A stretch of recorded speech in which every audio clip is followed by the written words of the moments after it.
Est-ce que c'est le temps d'acheter, de vendre ou d'investir en 2025 concernant le monde de l'immobilier? C'est Sophia Yanantuano, elle-même courtière immobilière, qui va nous illustrer le tout. Salut Sophia. Allô Alex. Content de te retrouver. Pareillement. Dans cette nouvelle saison. Juste avant d'aborder le sujet, on est dans une période d'incertitude au moment de se parler. Oui. Bon, on a la date qui est de 30 jours repoussée, peut-être pour des tarifs douaniers à hauteur de 25 %. On l'apprenait plutôt au cours des derniers jours.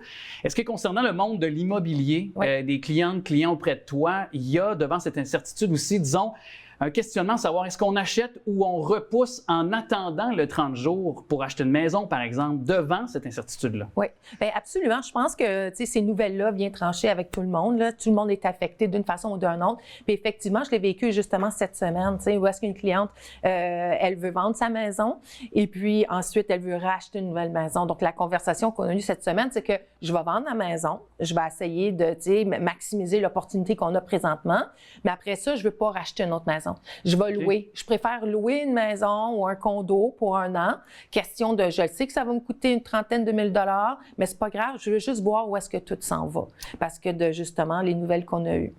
Bien, ça nous pousse quand même à la réflexion. Puis surtout avec, bonifier la conversation, bonifions-la parce que je pense que je voyais les prix dans le grand marché de Montréal, Laval, bon, tout ça, Rive-Sud limitrophe aussi, couronne nord de Montréal. Je voyais que les prix augmentaient d'environ 7 %. Puis devant ce chiffre-là, est-ce que, les prix pourraient continuer de grimper? Est-ce que justement, on peut se questionner, si jamais tu n'as pas un héritage, si jamais tu n'as pas de l'aide d'un parent, d'un proche, pour un jeune professionnel, par exemple, est-ce qu'on peut penser que ça va devenir pas achetable, les maisons, dans un avenir rapproché? Déjà que c'est très, très cher. Oui, déjà. Ton 7 %, c'est vraiment le chiffre là, pour 2024.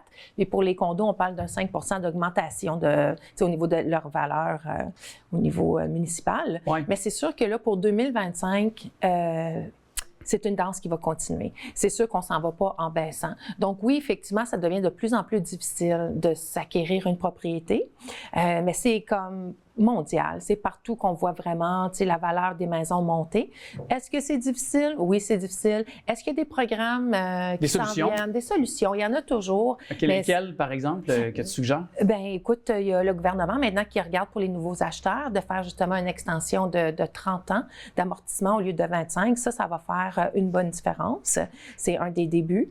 Et ensuite, il y a des programmes. Il faut qu'on regarde avec un courtier hypothécaire. Tu sais, c'est tellement différent pour chaque couple, pour chaque personne. C'est vraiment important d'être accompagné avec un courtier hypothécaire.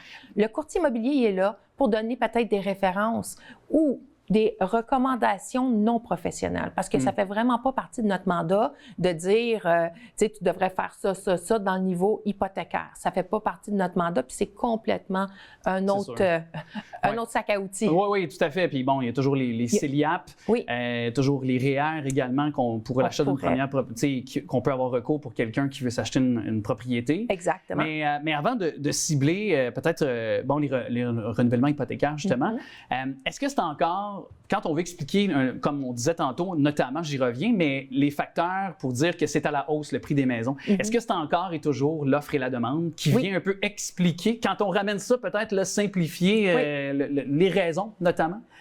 Qu'est-ce qui arrive, c'est que les gens ne mettent pas leur maison sur le marché parce qu'ils se disent le taux d'hypothèque a augmenté énormément, il a presque doublé comparé à 2020. Quand je vais vouloir racheter, le prix de la rénovation coûte très cher. Et ensuite, qu'est-ce qui arrive aussi? Ils se disent, là, je vais où? Il n'y a pas de maison à vendre. Donc, je vais vendre la mienne, puis là, je vais où?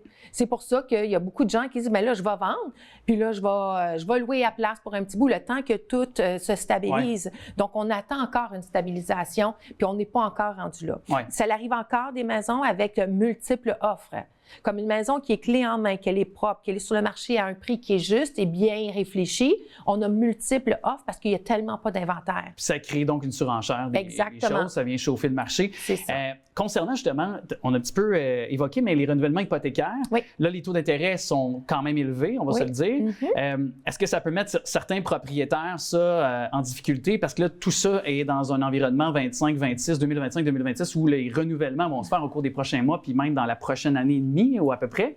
Alors, est-ce que toi, tu as peur, dans ce que tu observes sur le marché, qu'il y a des gens qui pourraient perdre leur maison? Bien, c'est pas vraiment une peur, je te dirais, c'est plus une réalité. C'est une réalité carrément. Oui, c'est une réalité que les gens, quand je vais les rencontrer rencontré. Il me dit, Sophia, là, j'en ai pour peut-être 8 mois. Puis après ça, il faut absolument que je vende parce que je vais sauter, d'exemple, de 4 000 par mois d'hypothèque à 8 000. Puis là, on a vu qu'au niveau de la taxation, bien, à la ville de Laval, on va dire, comme un exemple, ça a augmenté énormément au niveau de pourcentage. Donc, les gens, ils disent, mon hypothèque va monter, mon compte de taxes monte, mon hydro, tout monte. Donc là, ils trouvent des solutions pour essayer de réduire les coûts.